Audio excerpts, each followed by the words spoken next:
I hate him. I know that's an ugly word to say because you're not supposed to hate nobody. But at this point, I really hate that man. Family members reported her missing June 18th. She was last seen at her home in Roseboro. Family members conducted a search in that area but found nothing.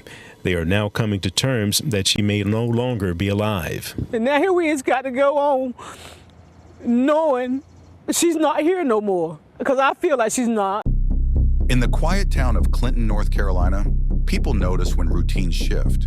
This is the kind of place where family members talk every day, where church is more than just Sunday service. It's community, it's family, it's the center of life. It's the kind of place where, if you don't show up, someone's going to come looking for you.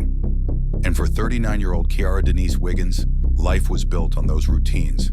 She was the one who checked in, the one who picked up the phone, the one who never let a day pass without letting her loved ones know she was there, that she cared. To her family, to her friends, to her church community, Kiara was steady. She was reliable. She was love in action. Kiara had been born in 1982 in Clinton. Her family called her Boo Boo, a childhood nickname that stuck because it fit her soft, affectionate nature. She grew up in Sampson County, surrounded by siblings and cousins, in a tight-knit family where everybody knew what was going on in each other's lives.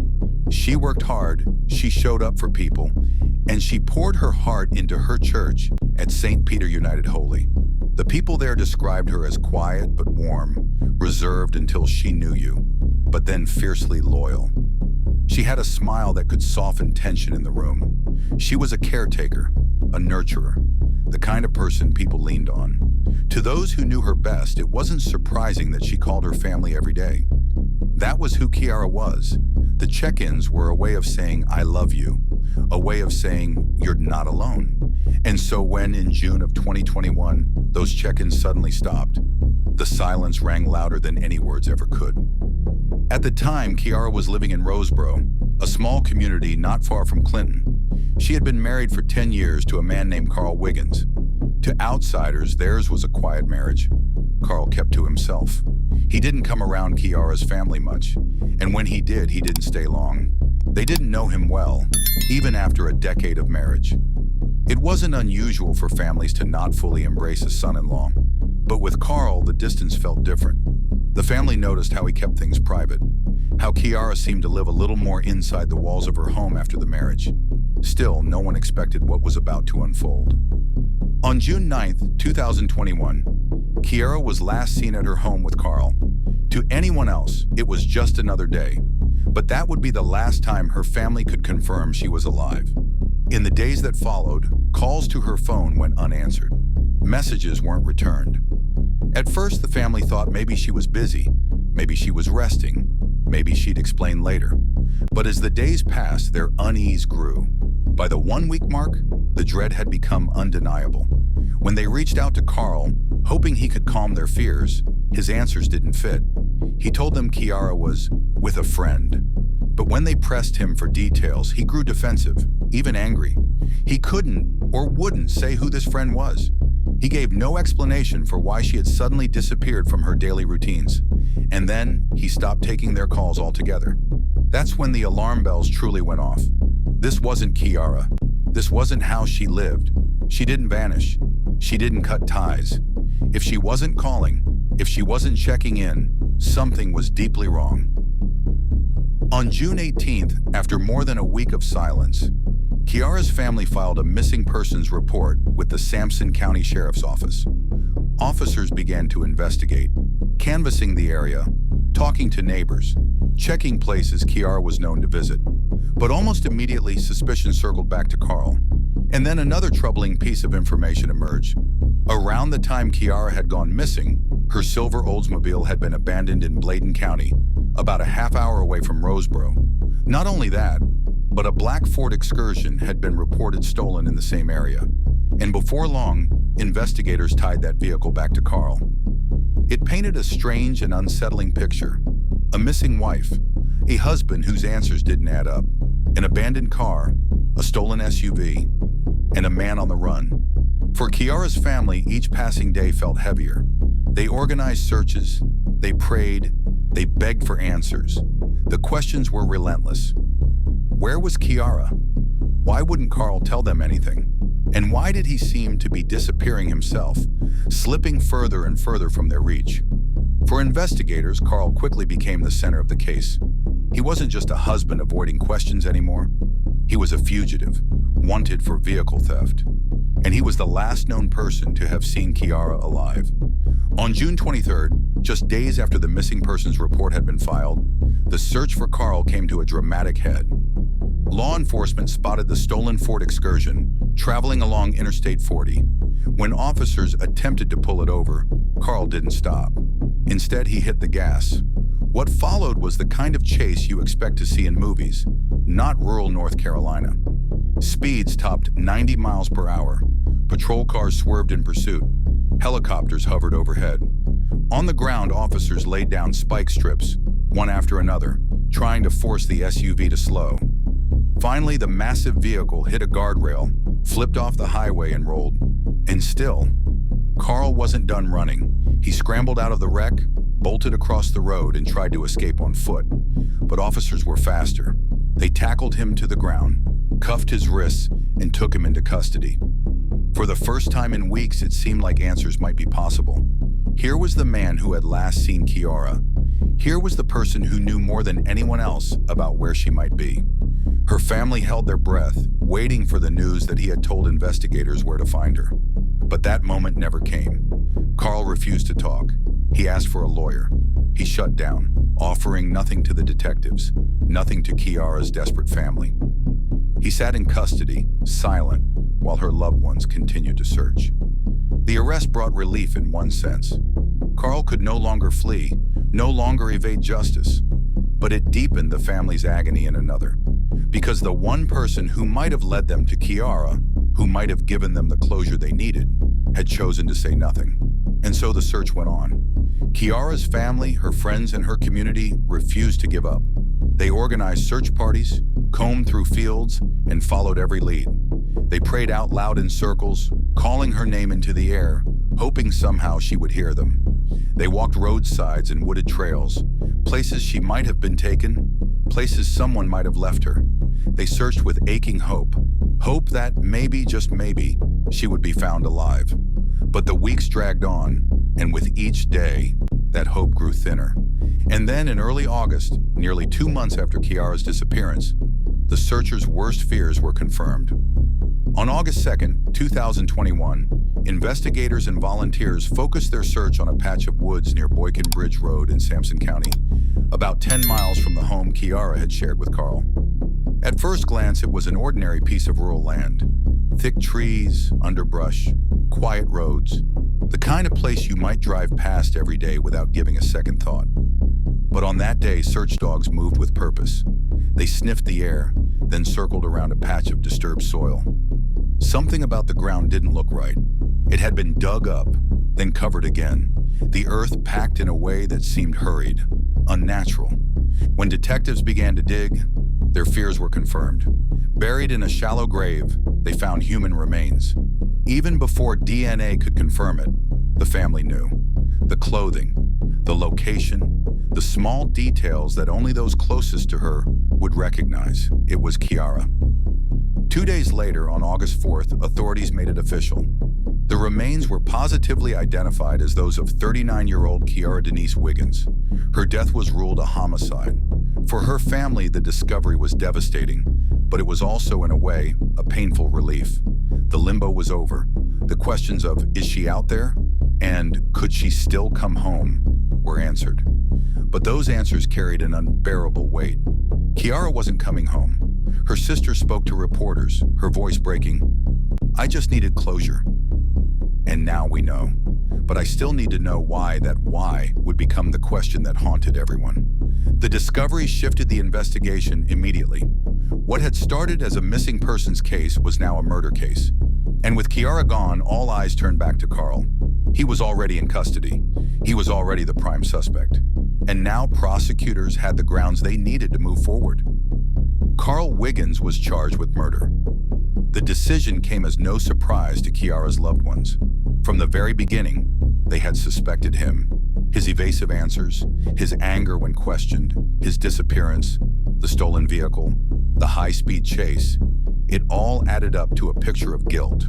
And now, with Kiara found in a shallow grave, the family's suspicions hardened into certainty. But while the community could point fingers, the justice system needed more than suspicion. It needed evidence. Investigators pieced together a timeline. They traced Carl's movements using cell phone records and GPS data. Those records placed his phone in the area near Boykin Bridge Road, around the time Kiara was last seen alive. Witnesses told detectives they had heard shouting coming from the Wiggins home the night she vanished. Others reported seeing Carl's SUV heading toward the wooded area not long afterward. It wasn't a smoking gun, but it was a chain of circumstantial evidence. A chain strong enough, prosecutors believed, to bring him to trial.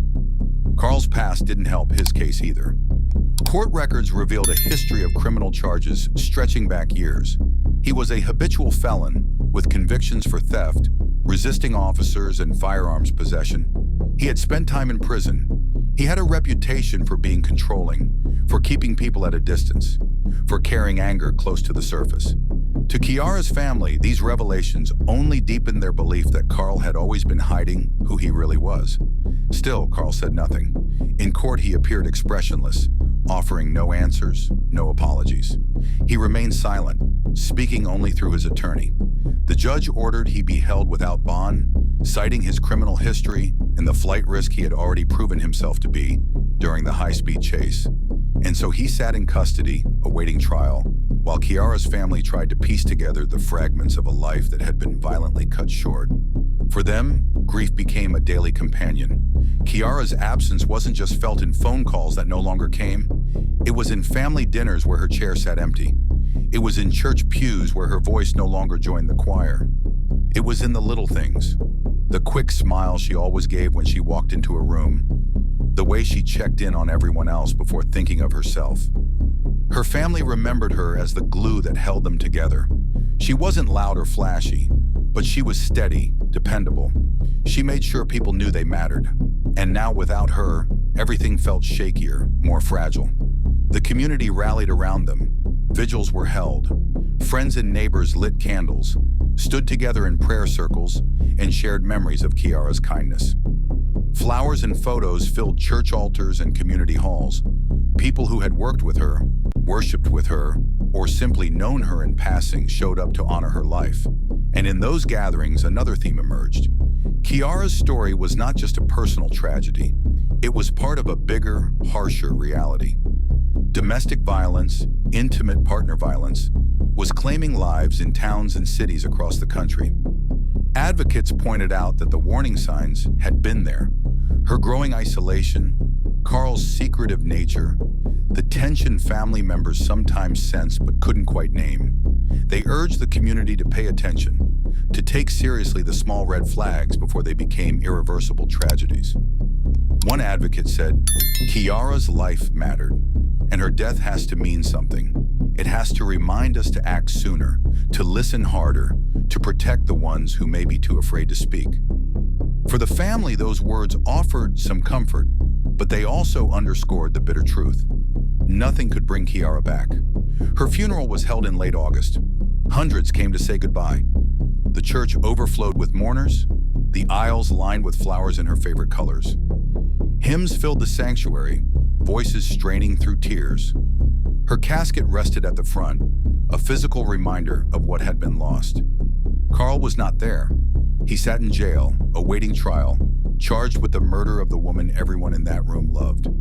In the weeks that followed, the family struggled to find a new rhythm, but the hole Kiara left behind was too large to fill.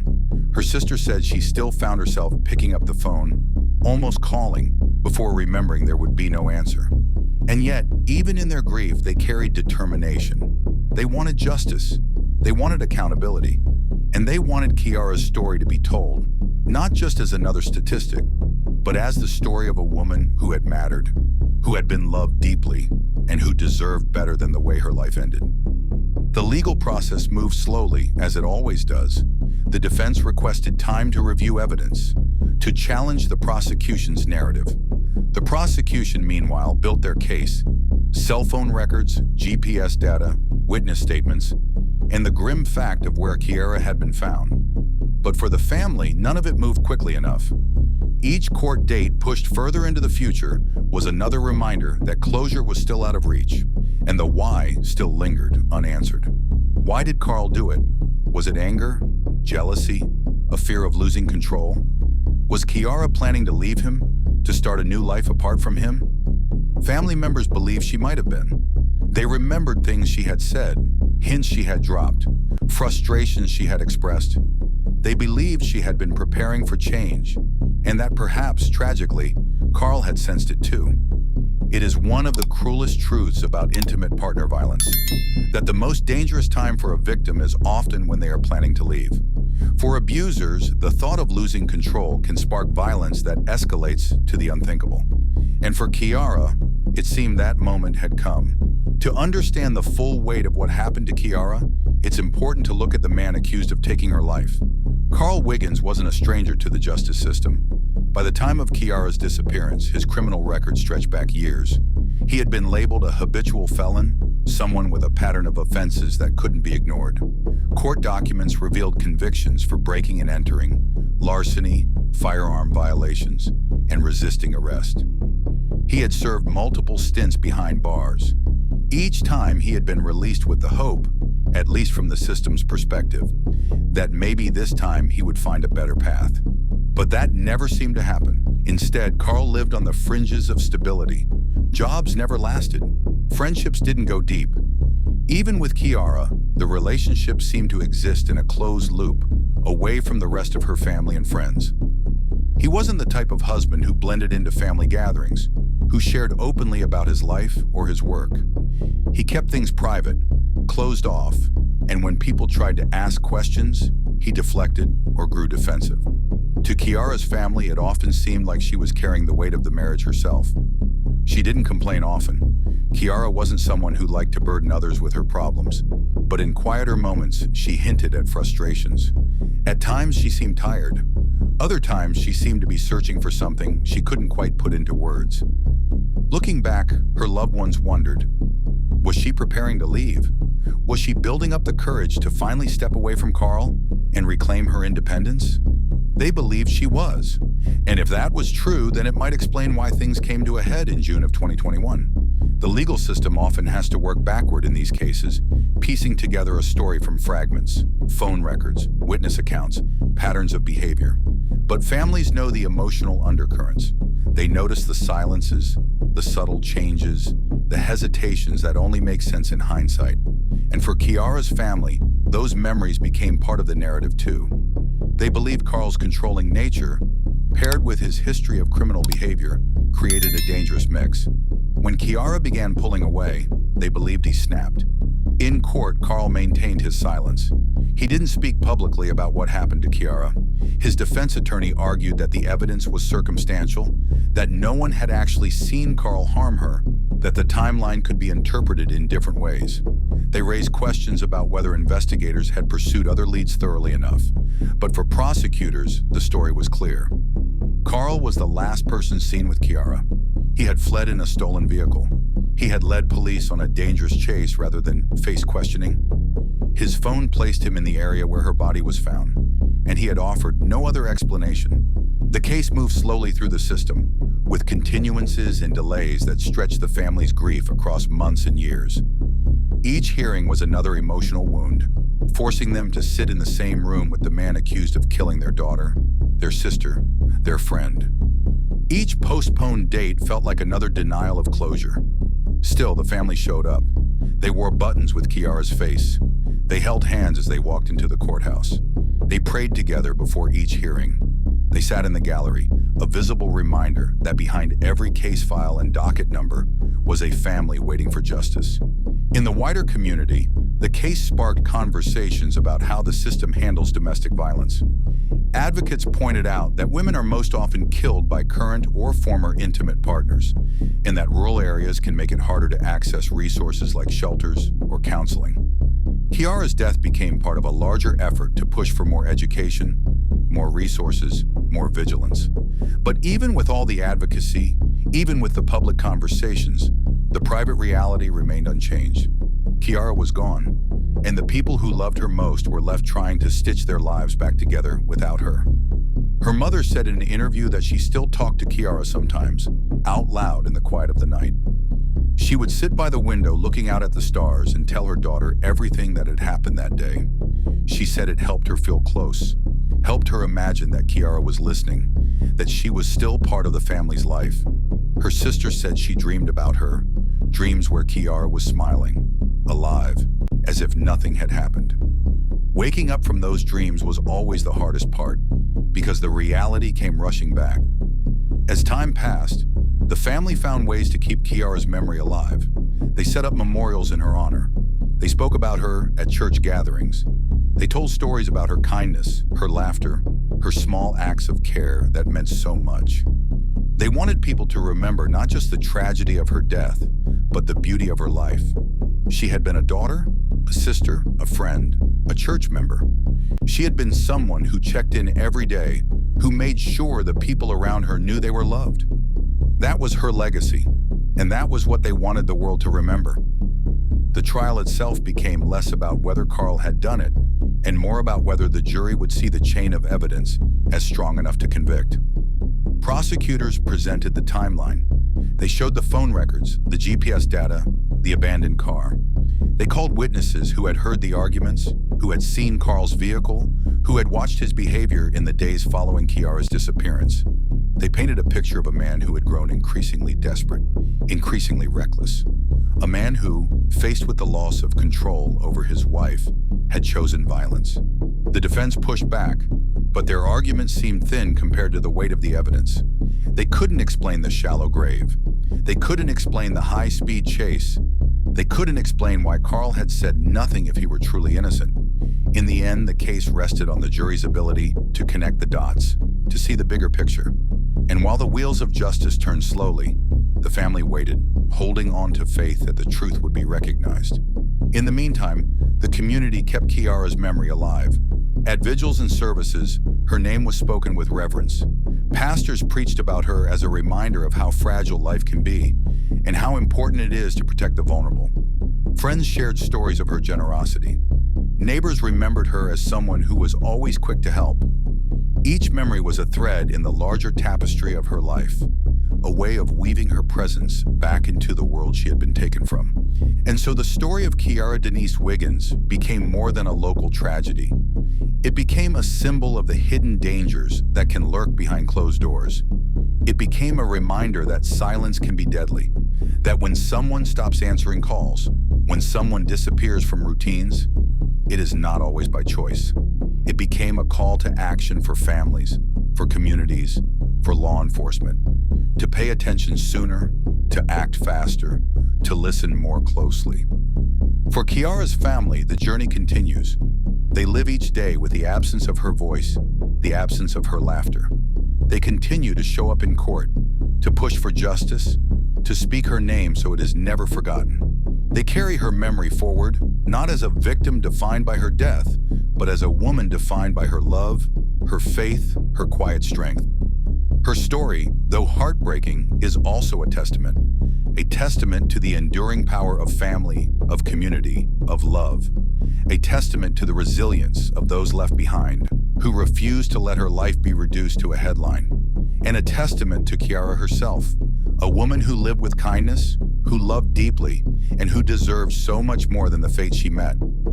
As we remember her, we are reminded of a truth that is as painful as it is important. Behind every statistic is a story. Behind every news report is a face, a name, a family whose world has been shattered. Kiara was not just another case. She was a daughter, a sister, a friend. She was boo-boo.